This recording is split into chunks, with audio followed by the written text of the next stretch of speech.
said our dad was there. He's literally not near anyone. He's totally fine. Okay, yeah. Yeah. It's totally safe. My mum's got her in 95. No one's even heard of it. No one's even heard of it. No, that's right. That's why I really wanted to be there. So I must remember just being around to like maybe when I'm being there really so that it doesn't feel like it's stuck on the edge. Right, we're right on 6:30. Okay. Yeah. Alrighty, hello everybody. We're right on 6:30, so we will kick things up. Thank you so much for joining us this evening for the, I have to say, long-awaited launch of If You're Happy. I don't think I've seen a debut collection have this much buzz. Twitter is alight, and we've got 2 sold-out launches for Fiona.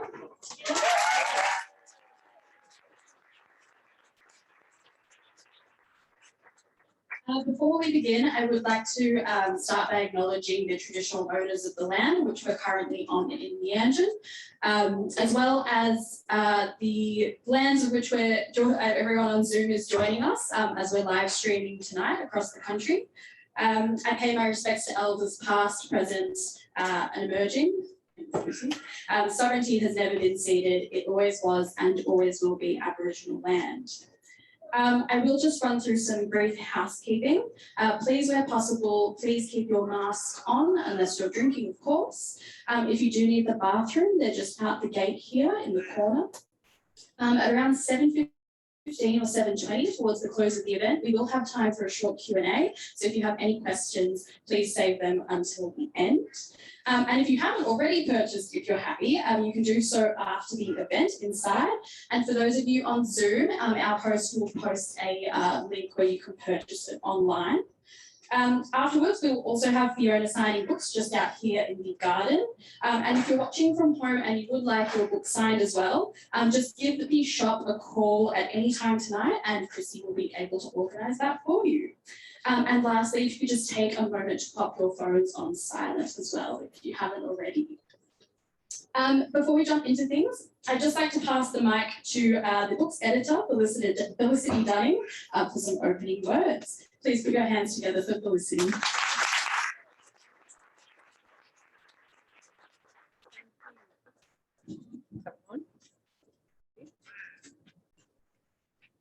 Thank you, Yana.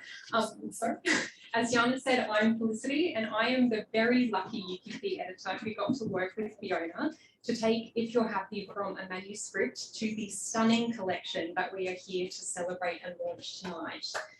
I'd also just like to acknowledge the traditional owners of the land we're gathering on, the Turrbal and Yagara people, and pay my respects to elders past and present. As many of you will know, Fiona found her way to UQP by winning the State Library of Queensland Glendower Award for an Emerging Queensland Writer. What you might not know is that If You're Happy is the first short story collection to win this award. So we knew that Fiona's collection was in place. Fiona, from the moment that we met, it was clear that you have always been a story collector, as you've drawn inspiration from the world around you, whether that's been a documentary about a fundamentalist Mormon community or even just a chat with a friend. It was a pleasure working with you on these rich and insightful stories, and I loved watching you comb through the collection, looking for ways to strengthen your writing while still maintaining the integrity of your characters and the message. Despite only having been out for a few days, If You're Happy is already receiving plenty of positive reviews and love from readers on social media. In her advanced blog review, the lovely Cass Moriarty described the collection as wide-ranging yet intimate and highlighted Fiona's ability to deliver a metaphorical punch to the stomach. And we certainly agree with Cass that Fiona is a writer to watch. I must also pass on congratulations from Aviva Tuffield, who is our Melbourne-based fiction publisher and who is championing Fiona's work from down south and really wishes that she could be here to celebrate in person. Fiona, we are so happy that you took the plunge and submitted your manuscript to the Glendower Award, that our paths could cross and we can have this stunning collection here to hold in our hands tonight. I'd now like to introduce Andrea Callaghan, who'll be chatting to Fiona this evening, and who I also had the pleasure of working with when UQP published her short story collection a few years ago. Amanda's short fiction has been published in Australia, the United Kingdom and Ireland, where her work has been awarded and shortlisted for several prizes. She is a recipient of the Queensland Writers Fellowship and holds a PhD in English from the University of Queensland. Her short story collection, This Taste for Silence, was shortlisted for the Readers' Prize for New Australian Fiction and is also a fabulous collection. Thanks, Amanda. Thank you, Fiona.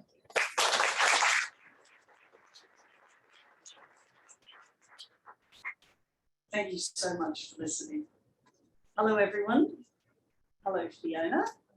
It's such a thrill to be here tonight to talk about your beautiful short story collection. And it's an honour too to talk about stories on unceded Aboriginal land where stories have been told for millennia. I also acknowledge the traditional owners and pay my sincere respects to elders, past, present and emerging. Fiona Robertson's short fiction has been published in literary journals and anthologies in Australia and the UK, and has been shortlisted for major international competitions. Her collection of stories, If You're Happy, as Felicity mentioned, won the Glendower Award for an Emerging Queensland Writer in 2020 at the Queensland Literary Awards.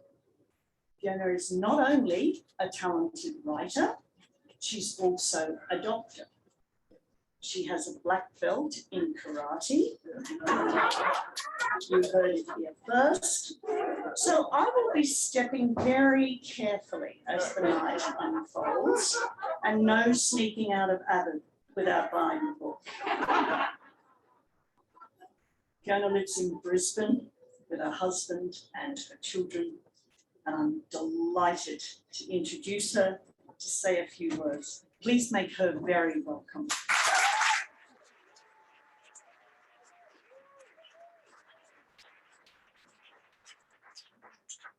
Thank you, Amanda, for your kind introduction. Hello, everybody, and welcome. I'd like to start with a few very quick thank yous. Firstly, thank you to the Yagara and Turrbal people and their elders. I'm grateful to live and write and now meet with you all here on this unceded land. Thank you to the State Library of Queensland, the Queensland Literary Awards and judges, and the sponsor of the Glendower Award, Jenny Somerson. Thank you to the entire UQP team, and in particular my brilliant publisher, Aviva Tuffield, meticulous editor, Felicity Dunning, and cheerleader publicist, Jean Smith. You all made a dream come true for me, and I'm incredibly grateful.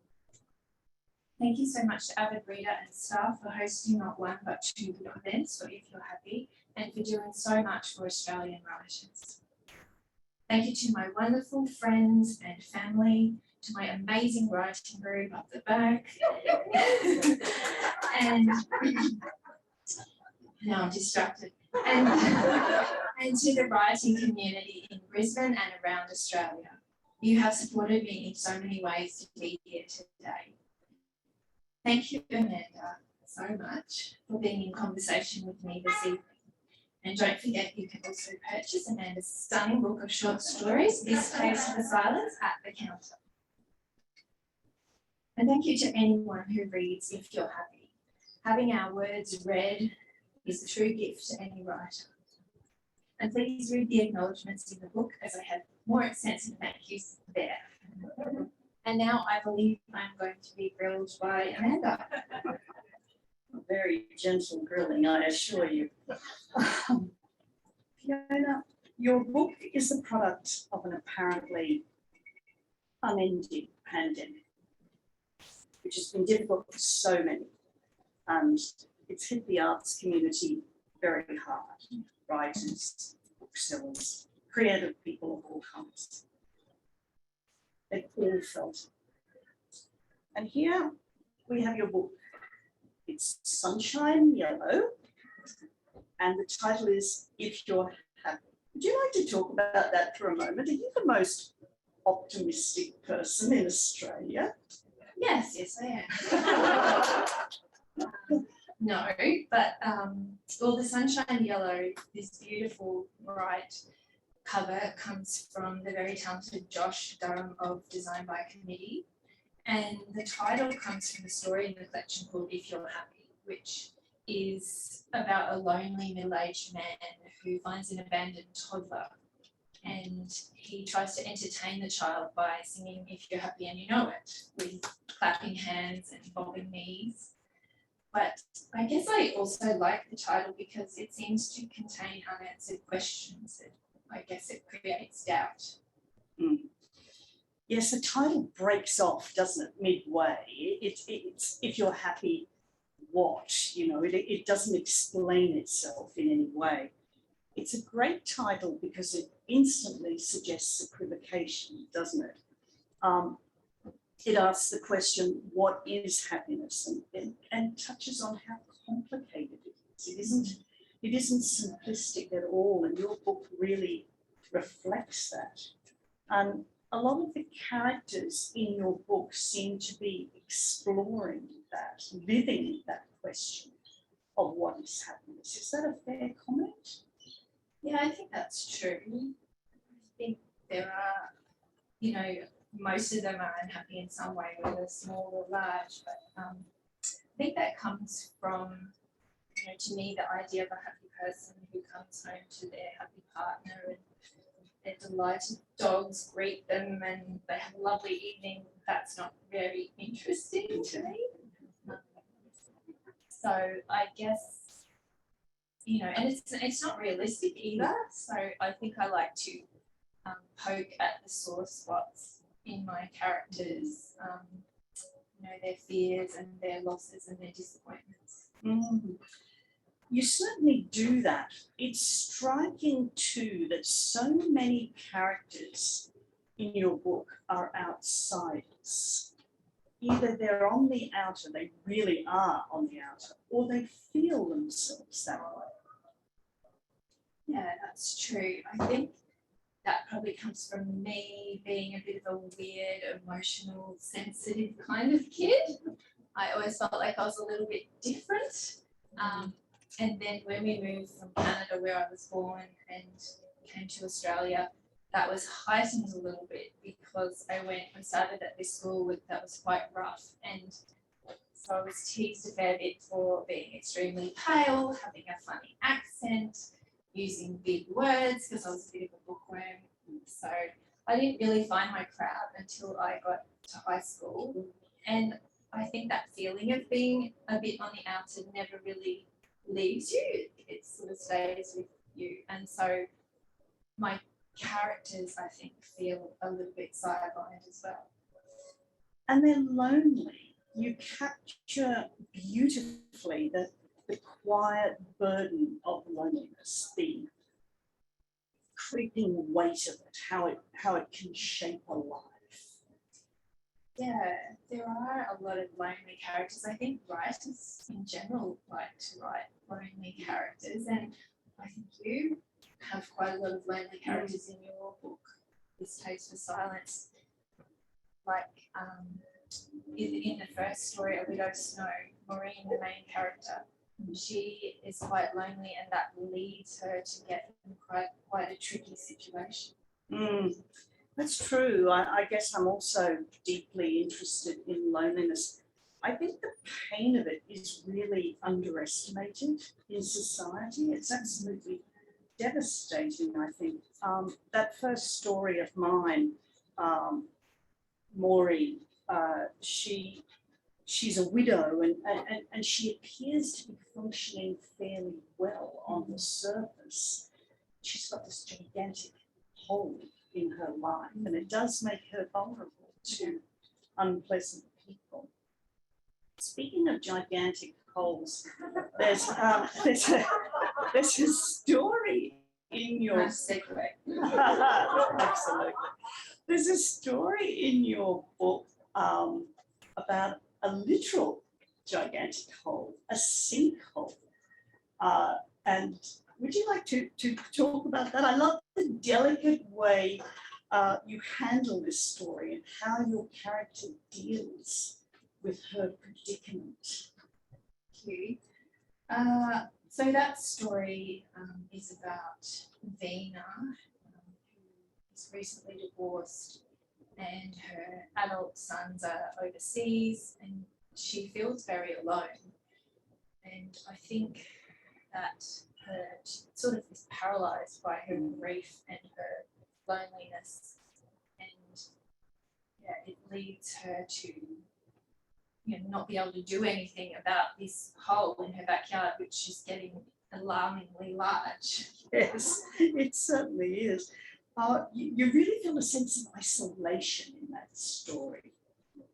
There's also a gentle kind of heroism in a lot of your characters.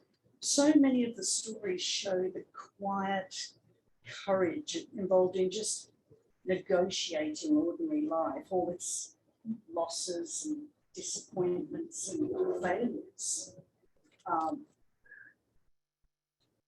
Your characters are living ordinary lives, aren't they? Yeah, they are.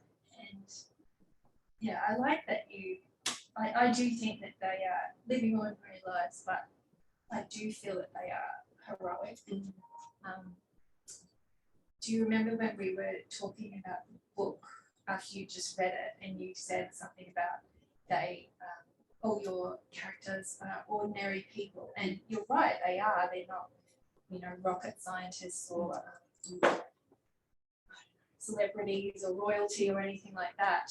But I agreed with you, and then I had to admit later I felt a little bit defensive about my characters, because to me, yes, they are ordinary, but they're also remarkable in the way they face things, the way they endure, the actions that they take to help themselves and others. Thinking of Connor, who is he's a teenage boy in the foster system, and he has to try to protect his little sister. Or there's a character called Carrie, who is a young woman who's had breast cancer in the past, and she is faced with the possibility that the cancer has returned, and she's terrified, but she's trying to shield her children from it. So I guess I see the characters as quite brave. Yes, absolutely. Forgive me, I'm always looking for a serial killer or two. Your characters are really complex. But there's another aspect too. They never seem to do, not certainly for me, they don't seem to do what the reader expects. There's always a bit of a surprise. There's very few clear twists in your stories, but you sure love upending the reader's expectations of what's going to happen next. I particularly noticed this in a story called A Shift in the Ice. And in that story, you toy so deftly with notions of judgment and criticism and appearances. Would you like to talk about that?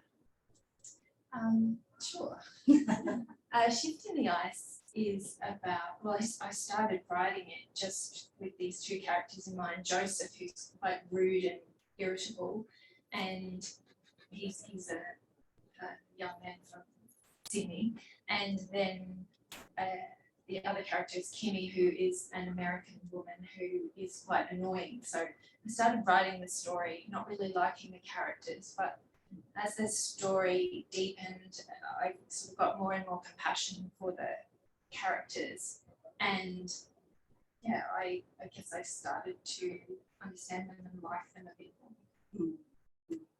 Even when they behave. Yeah, even though Joseph in particular behaves quite badly. He does. He really does. I love Kimmy.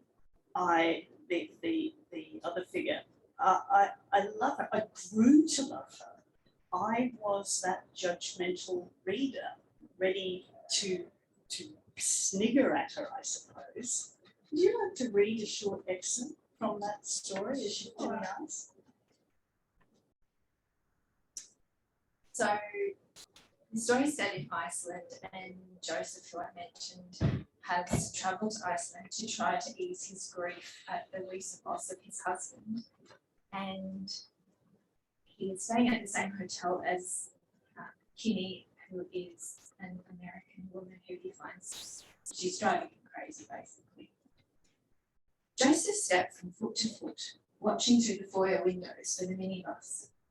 The Explore Iceland website promised a 4-hour hike along the Svinafellsjökull glacier would be the experience of a lifetime. At least he'd be outdoors, there'd be fresh air. The disinfectant smell would clear from his nostrils, and the ball of wire in his neck might finally unwind. A white van with grit-covered panels rolled to a stop in front of the hotel, and Joseph headed into the chill morning air.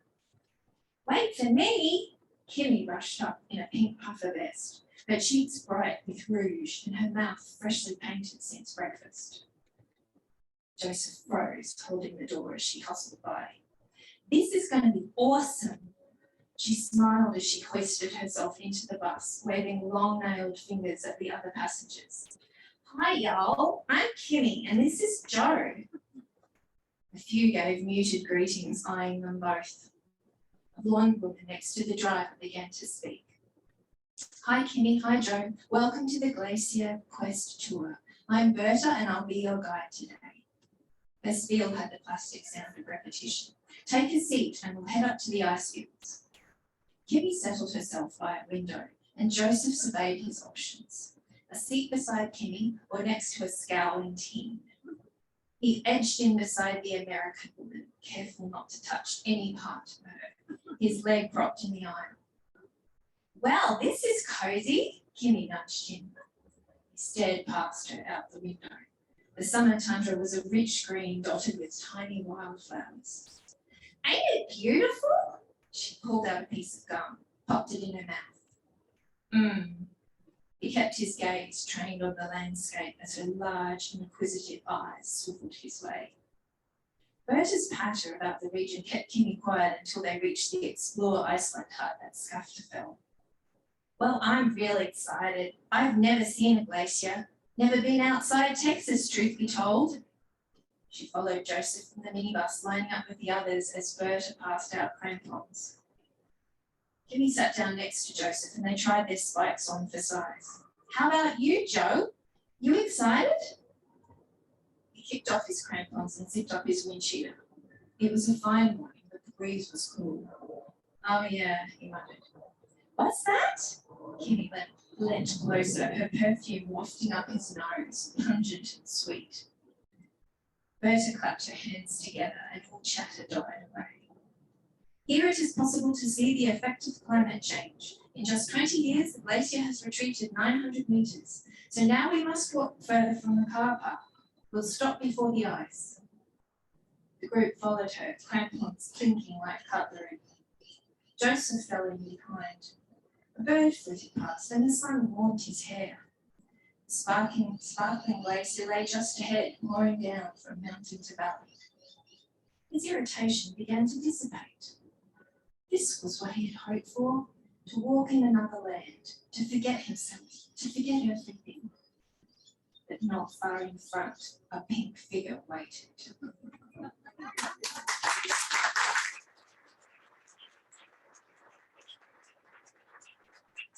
Thanks so much, Fiona. It's a great story.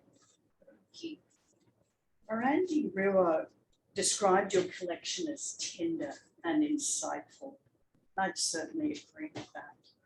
Tender is a lovely word, isn't it? It's a bit like kindness. It's easy to write off as some sort of superfluous element of life when really it holds up the whole world. I was struck by the deep level of compassion that is evident in your stories. And by that, I don't mean cloying. There isn't a single cloying line in your whole book. Thank you. I guess, yeah, I like trying to get into people's heads and hearts.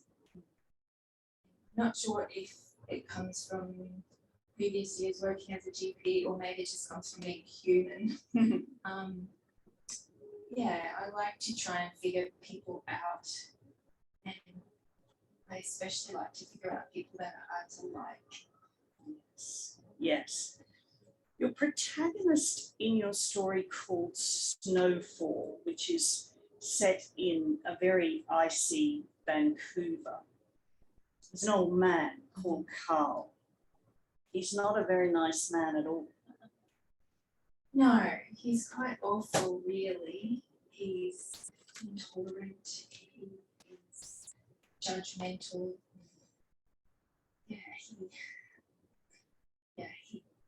Basically, he's hard to like. Yes, he's probably the worst character in your book, I'd say, is he? Yeah. Yeah. It's, but it's a very good, but his daughter, of course, still loves him. He's, you know, I mean, he is not without redeeming qualities. I mean, he is hard to like, but he loves his daughter. He adores her. He'd do anything for her, and she loves him too, despite his flaws, because he's a father. Yes, yes. It's a good example, I think, of that tenderness and compassion that comes through in so many of your stories. It's a complicated tenderness, isn't it? Yeah. Would you like to read an excerpt from Snowfall? This is the last one. We can't get enough, frankly. So with this story, Carl, who's a widower, has had dinner with his daughter Bridget and his son-in-law Walter and their teenage children. And the evening has been a little stilted, as it often is, and Carl has gone out to his car only to find that the car won't start. So he comes back to the house. No one hears him knocking, so he's let himself in through the unlocked front door. He hurried into the balmy foyer where the smell of beef stroganoff lingered. Walter was playing music in the kitchen, a beige, bland melody, something a dentist might play in their waiting room. Carl had tried giving him better CDs, Tchaikovsky, Wagner, Shostakovich, but though Walter thanked him, he kept playing the same old Scheisse. Hello! Carl slipped his gloves into his pockets and bent to remove his shoes. The pot clanged into the sink and water blasted from the tap. God, I'm exhausted. It was Bridget, speaking loudly over the clatter. No wonder she was weary, this poor girl, being married to Walter. He drives me crazy, Bridget half shouted. Carl straightened slowly. The warmth was returning to his fingers and ears. Bridget said something else, her words muffled by the rattle of cutlery. He's all right.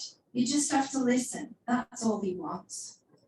Walter was such a dull man, a man who baked cakes and spoke in cliches. But that's the problem. That's all you can do with Dad. He sure as hell won't listen. He just wants to talk. He'd never heard his daughter like this. Forceful, vicious almost. He's not interested in anyone else. Think about it, Walt. When did he last ask you anything? It was only music from the kitchen. Carl pictured his son-in-law shrugging his shoulders. Exactly. You can't remember. Carl was breathing faster, leaning against the wall. He had one shoe back on, and he pressed his right foot into the other, always harder because of the bunion on that side. The heat in the house was ridiculous. He was sweating like a Swede in a sauna. Well, if you, then why? Every Sunday night. Only fragments came through as Walter moved about the kitchen. Carl twisted his foot feverishly against the leather. The shoe was so tight, a muscle twinged in his lower back. Because he's lonely. Because since Mom died, he's like a lost boy. Bridget's tone was less strident, more like the daughter he knew, or thought he knew. And anyway, I have to. He's my dad. Carl shoved his foot violently into place and left the house without tying his laces, closing the door behind him.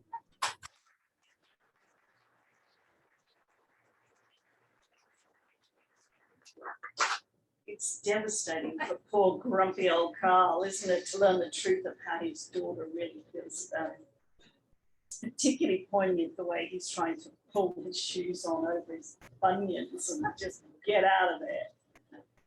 And the unexpected revelation about how his daughter feels, something that probably happens in a million families every day, propels Carl into a really quite dramatic situation, doesn't it, in that story? Yeah. Yeah, his stubbornness and his pride, compounded by his hurt, lead him to do something which puts his life at risk. Another great story. You don't plan your stories, do you? No, I'm a pantser like you. Although you don't like that term, do you? No, I don't like that term, actually. I think it implies a kind of footloose, devil-may-care creative approach that is entirely wrong. I think we're the least devil-may-care people you'll ever meet, at least in terms of writing. We agonize over everything, don't we? I always say I'm as surprised as the reader when I find out what's happening. Is that the case with me too? Yes. Yeah, I don't plan my stories, but I don't actually mind the term pantser. I think it's like, well, I presume it comes from fly by the seat of your pants, which makes me feel like I'm a real renegade, which I'm obviously not. But yeah, I usually start with some kind of, I guess, an obsession almost. It might be a fear, like in the story called The Slow Exhalation, which is about a young man who goes solo caving because I'm terrified of just even the idea of it. Or I might start with a fascination, like Felicity referred to when I was watching a Netflix documentary about a fundamental Latter-day Saints community and starting new writing. So yeah, I just start with that idea and then see what happens, and sometimes I think I know where it's going to go, and then the story kind of takes on a life of its own and it goes in a different direction, the right direction. That is so true. And there's a sense of absolute certainty, isn't there, when it comes? Yes. When it comes. Yes. But you've just got to get that, you've just got to get that feeling. You've got to know precisely how you feel about the story. Mm-hmm. Can you think of an example of this in one of the stories in your book, where that clarity really emerged? Yes, in the first story, which is called Tempest, about a woman living in Texas on a ranch, and she feels her life is very constricted. She feels like her husband is holding her back. And when I wrote that story, about midway through, I thought, yeah, I know how this is going to end. And then this will sound really weird to non-writers, but writers will get it. I was writing the ending, sitting at my laptop, and I was crying because I realised, oh no, it has to end in a different way. And the new ending made me both happy and sad. That's the first story, isn't it? Yes. Yes. Yeah, that's one of my favourite stories, actually. That's the one I wrote it down as a memorable opening line to the whole book in that story. They are having sex when the wind starts up, whispering and sighing outside. And this is a great example of one of those characters who feels loneliness, but is not alone. No wonder you cried. It's a moving story. This is a very global book. Your stories are set in multiple countries, aren't they? There's Australia, Thailand, Iceland, various parts of the US, where else? Canada, Afghanistan, New Zealand. Have I got them all? I think so. Cass Moriarty commented that you have an uncanny ability to persuade the reader that you are most certainly writing from that particular country, even though the following story might be set on a different continent. I think that's absolutely true. Thank you, Cass. Thank you, Cass is right. And you did the same with weather, Fiona. The book opens with a tornado and it ends with a volcanic eruption and a whole lot of action in between. You've got to think about natural disasters, haven't you? Maybe. Yeah, I think there's probably a little bit of me in Shelley, the woman in Texas in the branch in the first story, Tempest, because she has this love of storms, but she finds it slightly shameful because, of course, they can cause such destruction and even death. But I think wild weather is dramatic, it takes us out of the everyday, and there's a terrible power in things like, earthquakes, blizzards, glaciers collapsing, sinkholes. Yeah, obviously, I'm quite morbid. Even Pompeii gets a mention, doesn't it? I mean, the dream. Oh, yeah. There is a strong sense, though, thinking about the weather, there's a strong sense in your stories of disaster waiting in the wings, some powerful, random, shaping force.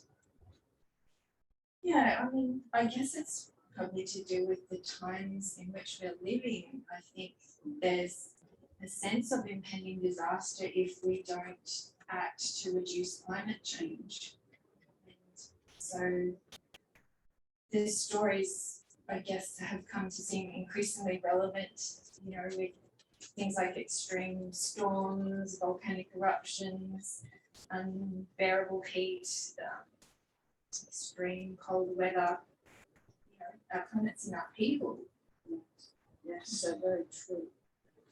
But front and centre in your stories, it's always about these quirky, burdened, quietly courageous figures that you create, isn't it? Yeah, I mean, the wild weather and the natural disasters aren't really the key narratives. It's really about people who are struggling and the decisions that they make. Yes. It's just thinking about the characters, Colin, Carl, Kimmy, Alistair. I can't usually tick off the names of characters in short story collections, not even my own, actually. But I can with yours. You've got a very acute eye, and that translates very well to the page. Because I'm lucky enough to know you in real life, I know that you are very observant. It really shows in your work.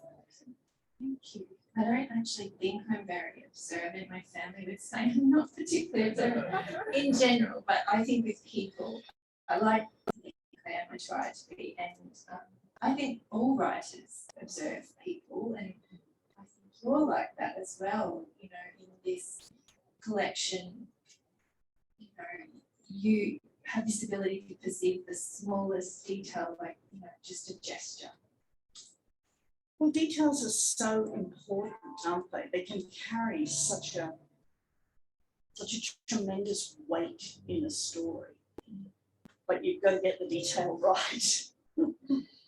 I love the fact that the last line of the whole book is, so where to now? Where's you now? Yeah. So Fiona, where to now? I don't know. Look, I've been sort of feeling around with the story and I have an idea for something longer brewing in the back of my head. That's all I can say right now.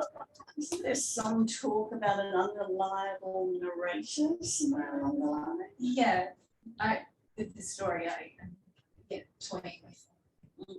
Something I want to do. Yeah. That's wonderful. It's an unfair question on a night like this, but it's great. It's great to hear that there's other stories coming through. Thank you. But tonight, it's about this book, If You're Happy. And it's been such a thrill and honour to be with you tonight to talk about it. I wish you all the luck in the world with it, and I think that come rain or shine, nothing is going to stop If You're Happy being a tremendous success. So with that, I'd like to declare that Fiona Robertson's If You're Happy is officially launched.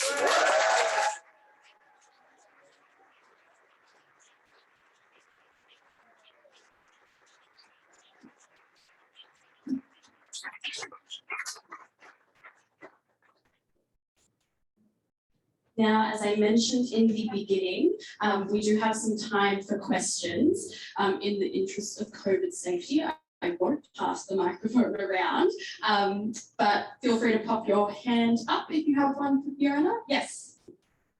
Yes, so just maybe stand up and be as loud as you can through your mask. What's your favourite story and who's your favourite character? In his collection. God. I should have been prepared for this, shouldn't I? I don't really know. I do have this real soft spot for it. It's probably like a very quiet story which no one else will like, but there's an older fellow called Colin who runs a home radio station. He's just so cute and I really like him. We do have a question that's come through on Zoom from Helen, and she says, how long did the collection take to write, and then do you have a method or routine when it comes to writing? Okay, well, I just think it's been a really long learning journey. So I first started taking writing seriously about 11 years ago, 10, 11 years ago. So that's how long it's taken, really. The stories themselves, I think, date from about 2015, because the earlier ones were just no good. And I think there might be one from 2013 that's been extensively revised, but yeah, it took a long time, I guess. And what's the question? Writing routine. I just try and write in the morning if I'm not at work. Okay. Any other questions from the audience? Yes, just at the front. Fiona, I wanted to ask you about the screen rainbow. I mentioned it to you earlier. It's quite a funny picture. It makes you think of happiness and rainbows, but you're actually looking at sort of dirty windscreen. Yeah, it's got a little windscreen worker, so I do think it is a windshield. I really like that because I think their stories, like I said, they're not all about happy people just being happy. So there's the yellowness and the if you're happy, and then the windshield, and you see a storm and lightning and trees on fire. You realize there's going to be a bit of trouble. Do we have another question?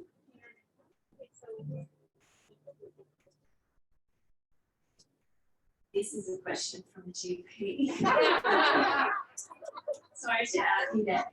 I think that's probably what it comes from, because as a GP, you have to treat everyone with respect and dignity and kindness, regardless of their behaviour or, whether they're behaving badly or not. So I guess that always has fascinated me, and try and understand why they're behaving in that way as well. Are they in pain? Are they depressed? What's going on? So I guess that's where it came from. Yeah.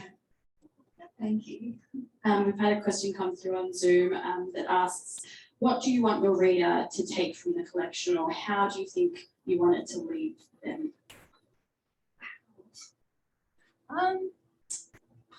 I guess I just hope that the reader enjoys it and maybe has a moment of going, oh, that's how I felt.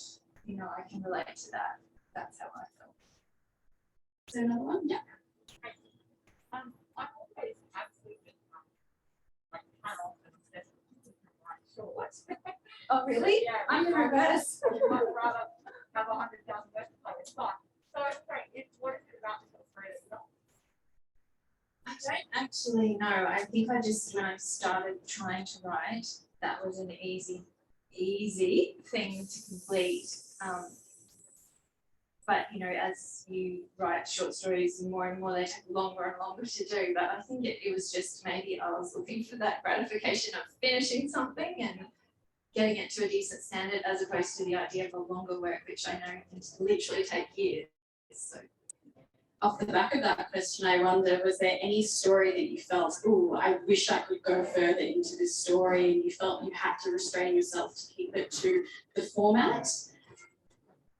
that is a really good question, but no, like they would just end when they needed to end, and it might be 1,500 words or it might be 4,000 words, but they never had a sense of this needs to kind of carry on. Any other questions from the audience? Yes, Bianca. Congratulations. Thank you, Ian. I just wanted to ask a little bit more how the process of what happened winning the Glendower to now what were some of the key things that you write? Yeah. Yes, so the original manuscript that I submitted, I think was maybe 40,000 words, or I can't even remember, 50,000 words, and I just thought, oh, I better write some more, and consulted with publisher and editor, and so I wrote another 4 stories, to make sure that it was a good sort of book length. Got another question that's come through on Zoom. I have to say, I'm loving the jazz music. I feel like I'm on a talk show or something. We've got a question that is about the order of the stories in your book. Is there any special significance to the ordering? Yes, there is, because I made a list and I wrote down male, female characters, Afghanistan, Australia, Canada. I made sure they ranked 7 in a row, 7 in Australia, and my editor and publisher helped me as well, just to make sure that there was variety. You weren't having 3 older characters, 3 teenage characters in a row, just to mix it up a bit. I think there was a question at the back. Yes. Yeah, you wrote 4 extras today. Is there ever one that was similar to one of the others? Or? No, I was expecting that. I was fully expecting to be told you need to drop this story, this one's dodgy. But thankfully, I didn't have to do that, and the 4 extra ones are in there as well. Thanks.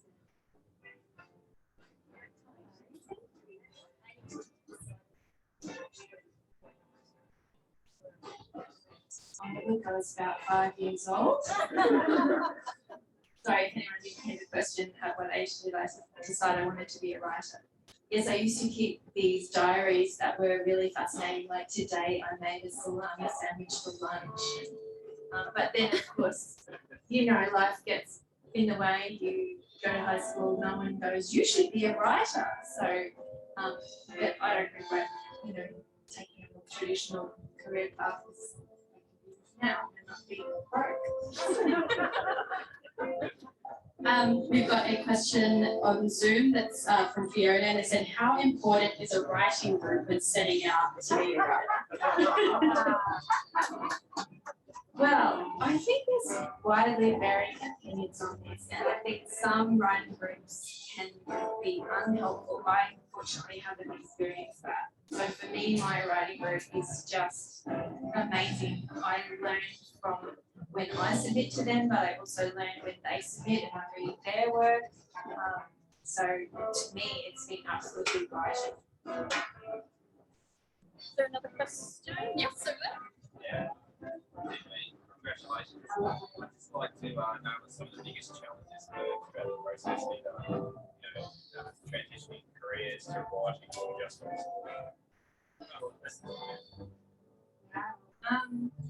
Probably the biggest challenge was when I decided I was struggling with juggling GP, working as a GP and writing, and I really wanted to take my writing seriously, but no one just stops being in the medical field. You do your job and you just do it till you die, and it's not really socially acceptable to change career, unlike many other jobs. So that was really difficult for me. Stopping working as a GP, I now work as a surgical assistant, which I just sort of walk in, do my job and walk out.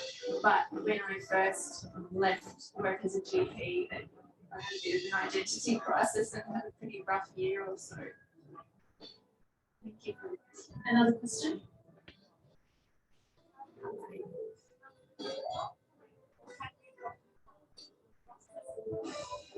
Oh, you never get past imposter syndrome. I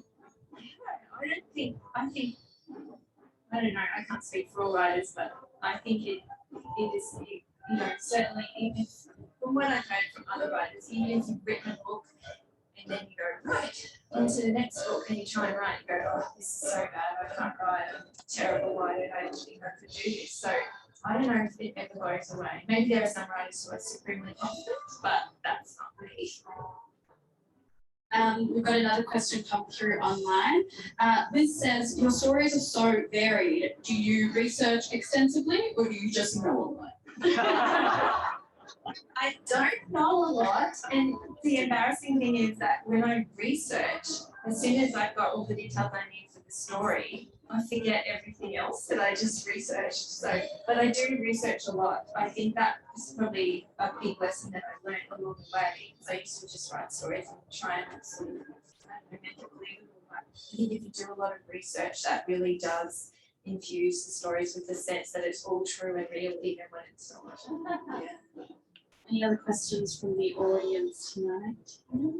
Yes. If a reviewer was to write that you wrote sophisticated soft art, how would you respond? My dad has asked the question. If a reviewer was to write that you wrote sophisticated soft horror, is that what you said? I'd be a little surprised, but I like the sophisticated bit, and look, if they've read my book, I'm pleased. Thank you, Dad. Were there any other questions? Yes. What have you learned about yourself in the last 10 years?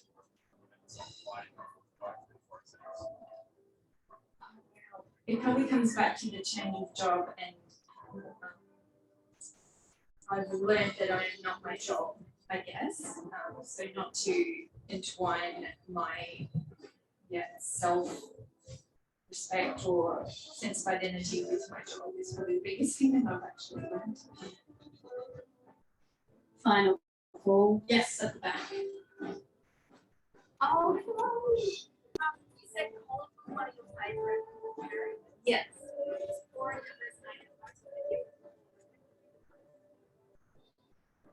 I suppose I really like the first story in here, Tempest. Yeah, it just took my fancy. Yeah. I think that's all we have. I'll just check my phone, see if there are any other Zoom-ins. Amanda, do you have any finishing words you'd like to offer? I put down my mic. That was fantastic. It was lovely to hear you answering those questions as well. It's great to hear.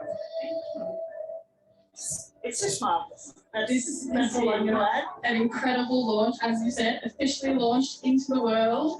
If you haven't already, you can purchase your copy of If You're Happy Inside.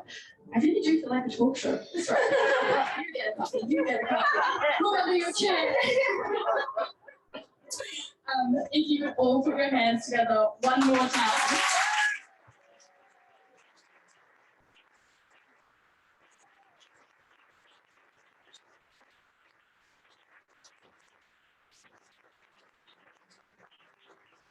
And bar is also still open if you'd like to grab a wine or a Fiona Fizz, and you grab your copy at the front counter, and Fiona will be signing copies here as well. And if you're on Zoom, please call up the shop and we'll get your copy signed by Fiona. Thank you.